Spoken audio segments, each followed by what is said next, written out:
Hey, welcome to the Actor's Career Compass, where we give actionable, bite-sized tips to help you navigate your acting career. I'm your host, Martin Benson, and today we're going to be talking about how to become an actor later in life.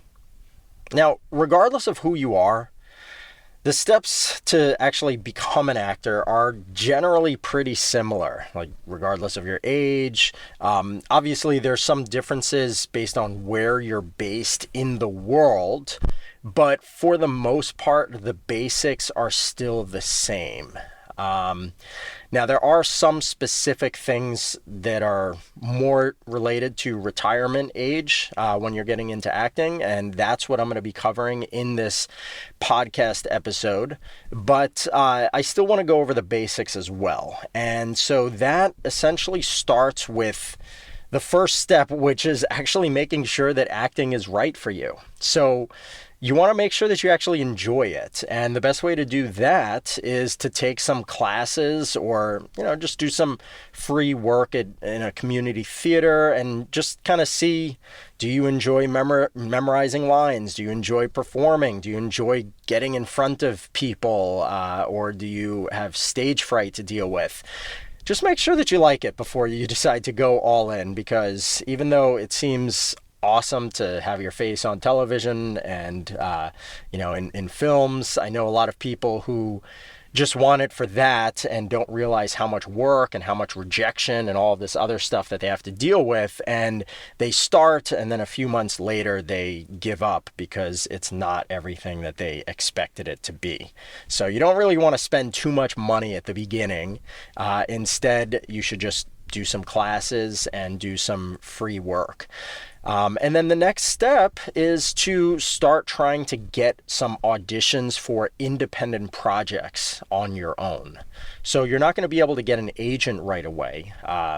If you try to do that, you're probably going to get scammed, because a lot of people out there pretend to be agents and actually they're not. They just charge fees and take your money, and you don't get anything out of it. So that's why I always recommend getting at least a few auditions and booking some projects on your own to get at least a few speaking credits on your resume. So to start, though, you want to do at least 2 to 3 unpaid projects first, and then you can start applying to paid projects. So unpaid, yes, that does mean that you're probably not going to get any money at all. Maybe they'll reimburse you for your travel expenses, probably not. They should at least offer you food on set. You should get lunch or, something like that. But a lot of these things that you're going to be in are going to be like student films or little tiny fun projects that aren't really necessarily great specifically for your resume or getting amazing footage for a reel, but they're just good to kind of get your feet wet, learn what it's about, meet some people, learn what it's like to be on a small set, and just kind of learn the whole acting game, so to speak. Now, once you book those first 2 to 3 unpaid project roles, and then maybe another 2 or 3 paid roles, at that point, you'll be able to start focusing on getting an agent. So in general, one thing to keep in mind specifically, if you are older or around retirement age, is if you already have some credits. Now, if you were, if you used to act a lot and you have a bunch of credits from, let's say, when you were back in your 20s, the problem is that those credits are from too long ago. And if you don't have footage for those credits, like if you just have a bunch of stuff on your resume, if it's theater work, it's okay. But if it's like film or television work and you don't have any footage to back it up or to show what those projects were, most likely they're going to be ignored by casting directors. So I do recommend that you still work to get at least a few credits before you are able to start looking for an agent, credits that are much more recent. So from the last 2, 3, 4 years at most. And once you do have, again, those first 3 to 5 speaking credits on your resume. At that point, you could feel fairly confident to start looking for a legitimate agent, and that person will start to connect you to much bigger productions and get your acting career really going. Now, like I said, those initial basic steps are relatively universal, regardless of your age or where you are in the world. You want to try to get at least a few projects on your own before you start looking for an agent. And then once you get an agent, your career will start really going. Now, before we go on and get into the very specific things for people around retirement age, I want to briefly just put a little plug in for my mini course called Kickstart Your Acting Career. This 5-day course specifically dives deep on how to get consistent auditions if you don't have an agent, credits, or a reel yet. And those consistent auditions for actual legitimate projects is going to be critical for you to book those initial 3 to 5 roles and start building your resume so that you have a shot at getting an agent. So this course dives deep on exactly that, like how do you get your career started from nothing. If you're interested in it, you can visit kickstartminicourse.com. Again, that's kickstartmini, MINI course.com for more information and to sign up. Now, let's talk about what some specific things are to keep in mind if you're around retirement age and you're looking to get into acting. So first off, you should be aware that obviously acting can require long hours on set. There's lots of standing, there's physical activity involved. So, depending on your own physical state, you want to just make sure that you're up for that task, because this especially applies to low budget productions. There's not nearly as many accommodations as they will be making on union sets. You're absolutely going to have to deal with just unprofessional situations because these small projects that don't pay much or don't pay at all, they have like no budget for anything.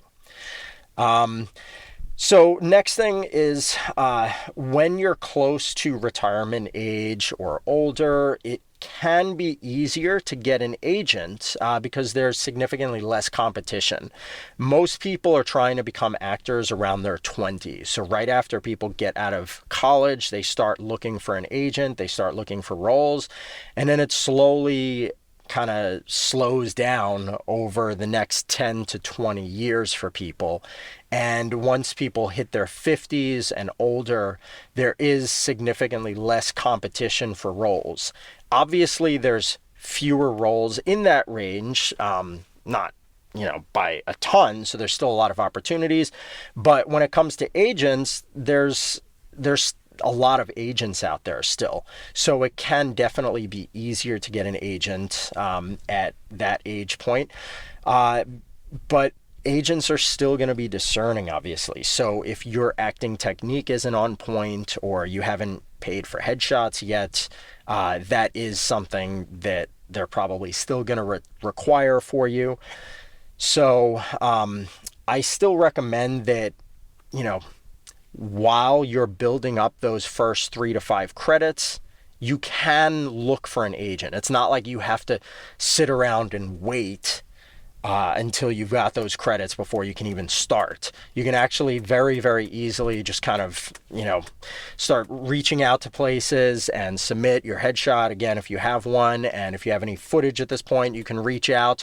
But do that while you're submitting. You can do that at the same time, and it'll just save you time, kind of put you ahead. I do have another podcast episode you can search for. It's called How to Get an Acting Agent, and that kind of dives much deeper than I'm going to be able to go in this episode here. Now, third thing to keep in mind is financial stability and, of course, healthcare. You need to take that into consideration because most non-union acting jobs in particular don't really offer any benefits. They're not paying well.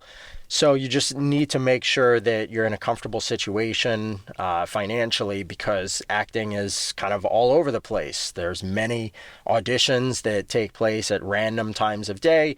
There's shoots that take place late at night, early in the morning, whenever. And you need to have a schedule that allows for it, and also the finances to be able to cover it. And just, again, keeping in mind that many of them are not going to be able to even reimburse you for travel, because at the beginning, you're sort of at the production's mercy, because you're just trying to get any job to build up those initial credits and get some footage for your reel. So. Finally, last thing to keep in mind. So these days, most submissions and auditions are done online. So I know that there's a lot of people who I speak with, retirement age in particular, that do prefer things to be the old way, because the technology is changing so quickly. I myself have to figure things out. It feels like every couple of weeks they're updating something, and now I don't know how to do something anymore. So it is really difficult with the technology. You have to, be able to use Zoom and other programs, and you have to set up what's called a self-tape setup, where you have a camera and a backdrop and lighting and all of this stuff. I know many retirement age people who've asked someone who loves technology to help them out.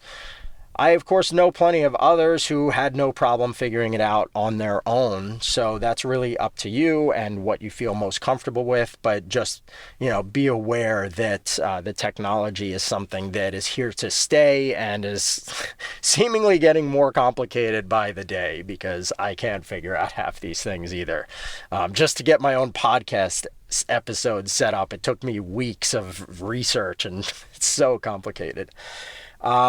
Anyway, I want to wrap up here by briefly talking about my career coaching services. I do work with actors all around the world, because we do it online, and I help them get unstuck and move their careers forward. In particular, I have had a lot of clients who are around retirement age or older, who are looking to get back into acting. It's been, a while. They may have done it when they were younger, and then they had to stop for a while because of family and everything, and now they're just wanting to dive back in because it's always been a passion of theirs. And I can help them set up all the technology stuff and figure out how to improve their performances, and just kind of work through all of that stuff, along with the strategic moves of what comes first, second, third. What do you do to get that agent as quickly as possible? And then how do you work effectively with your agent to book bigger and bigger roles over time? So if you are interested in working with me personally on these things, I offer email coaching, which is much more affordable. And then I also offer online Zoom coaching. Essentially, both of them will work through your challenges. And if it's the email version, I'll send you email answers where I either record a response, like, and send you an audio file to play, or, just send you text. And you can just email me directly at martin@cityheadshots.com if you want to learn more about that and have questions. Again, that's Martin, Martin, at City, City, headshots, with an S at the end. So martin@cityheadshots.com if you're interested and want to learn more about the pricing and how all of that breaks down. And that's pretty much it. So thanks for listening. And all I have is one ask of you. If you haven't already, please subscribe to this podcast show so that you don't miss future episodes. And it also helps me because it makes these episodes more easily findable for other actors who might benefit from them as well. Thanks so much, and I will see you soon.